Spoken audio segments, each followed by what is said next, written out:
Province, Mindanao, Bukidnon, and Central Mindanao University. This is the Philippine Literature News, providing information for the excellence of education.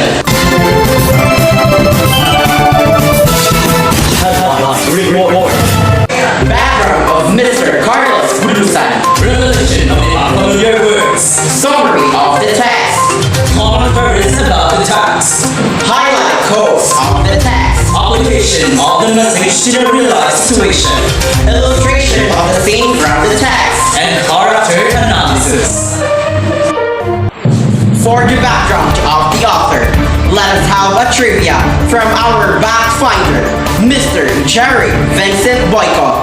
Jerry? And now let's have our trivia of the day. Carlos Bulusan is a Filipino-American novelist and poet. He was born on November 24, 1930 in Binuluan, Philippines. At the age of 17, he migrated to the United States of America. Due to tuberculosis, he died on September 11, 1956 in Seattle, United States. In 1943, he successfully published his work entitled My Father Goes to Court in the New Yorker magazine. He wrote this story based from folklore in the Philippines, and it has an underlying social commentary. It was said that this work is a protest against the economic progress of his time. This story shows the culture, traits, and ways of living of the Filipinos. And that will be all. I am Jared Vincent Ligaspi Boyko, reporting for Philippine Literature News. Back to you, Alan.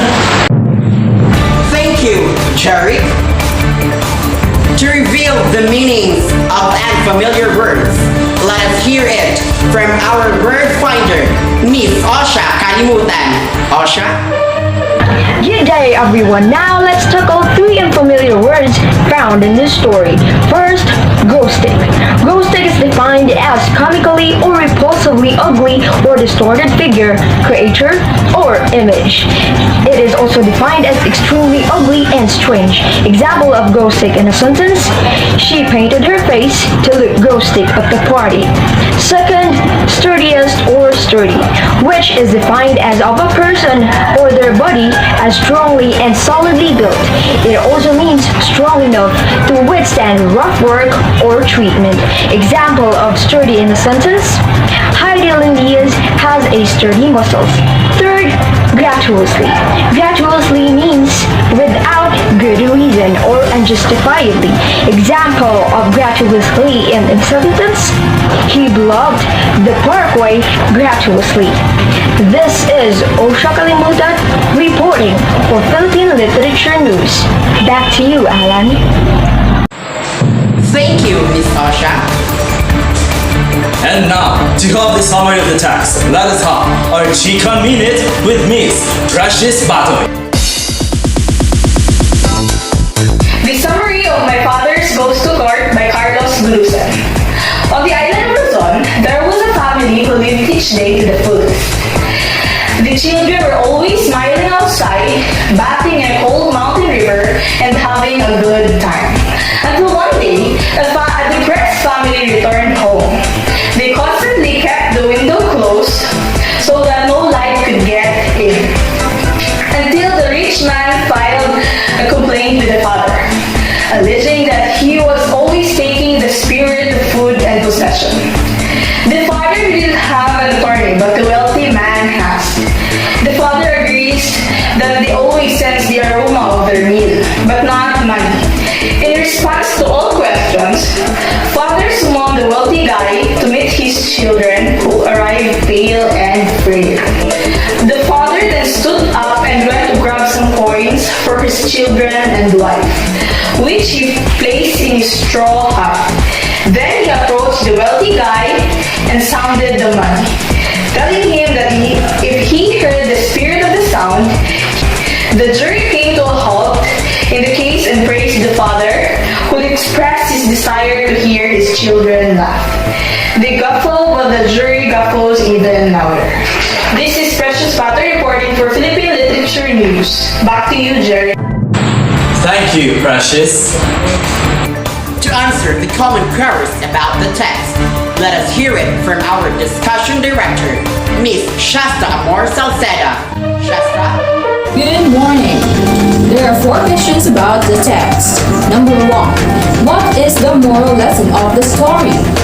Live a life full of happiness and don't judge other people based on their social and economic status in life. Number 2. How can you relate the message in real life situations? Knowing the world that we live in today, others still flaunt their social and economic statuses in life and even use it to their advantage to harass and hurt other people, which needs to be stopped. Number 3. Which is important for you? Living a simple but happy life or living a luxurious but lonely life? For me, I would choose to live a simple but happy life because I want to be happy and make things that I want without hurting anyone. And last but not least, number 4. If you were a judge, what would be your judgment about this? If I was a judge, I would rather listen to each other's defense without any biases because that would be so unfair. This is Shasta Amor Salceda reporting for Philippine Literature News. Back to you, Alan. Thank you, Shasta. Let's proceed to the highlight quotes of the times. Let us have our passage speaker, Miss Jessa Sulatan. Jessa, come in. The story of My Father Goes to Court has ended, left us a remarkable passage. These are the passages that left us astonished. We hung about and took all the wonderful smells of the food into our beings. The chickens were young and tender, and the fat that dripped into the burning coals gave off an enchanting odor. We watched the servants turn the beautiful birds and inhale the heavenly spirit that drifted out to us. He looked at us one by one as though he were condemning us. We were all healthy because we went out in the sun and bathed in the cool water of the river that flowed from the mountains into the sea. Other neighbors who passed by our house often stopped in our yard and joined us in laughter. We were always in the best of spirits and our laughter was contagious. We stole the spirit of your wealth and became a laughing family, while yours became morose and sad. The sweet tinkle of the coins carried beautifully in the courtroom. This is Jessa reporting for the Philippine Literature News. Back to you, Jeric. Thank you, Jessa. And now, for the application of the message to the real-life situation, let us have Miss Shasta Amor Salceda. Shasta, come in. Good morning. The message in real-life situations of the story implies the gap between the lower class and upper class in a society.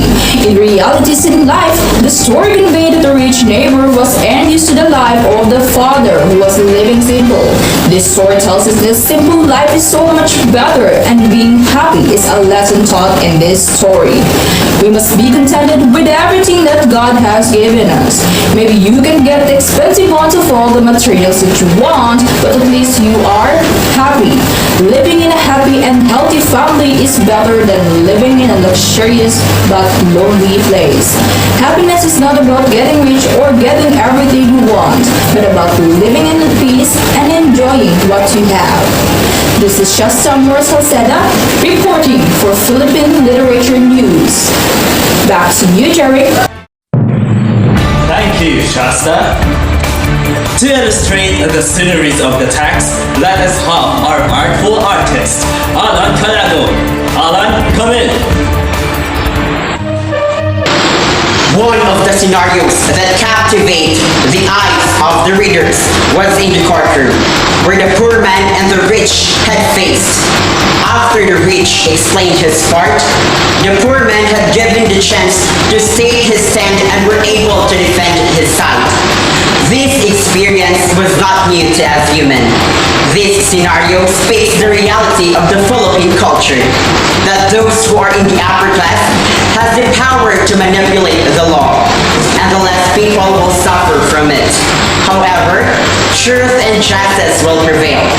The poor man was a representation of a strong and witted person, but regardless of his status, he still managed to defend and prove that he is innocent.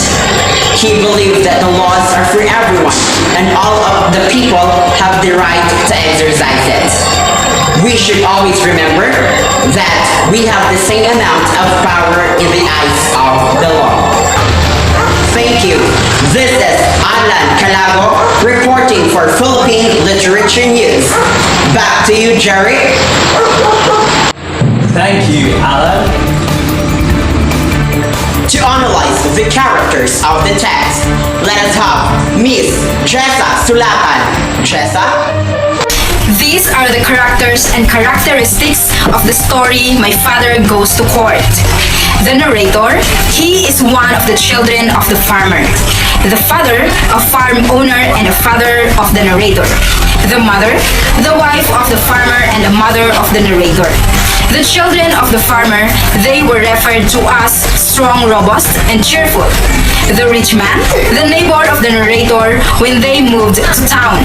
The judge, the one who is in charge of the case, filed by the rich man. The rich man's children, described as thin, anemic, and pale. The servants of the rich man, the ones who are preparing food for the rich man's family. Generally, the characteristics of the characters are all static because they were remained the same throughout the course of the storyline. This is Jessa reporting from the Philippine Literature News. Back to you, Alan. Thank you, Miss Jessa. And that's all for today. I am Jerry Vincent Ligaspi Boyko, And I am Alan Calago, reporting for Philippine Literature News, providing information for the excellence of education.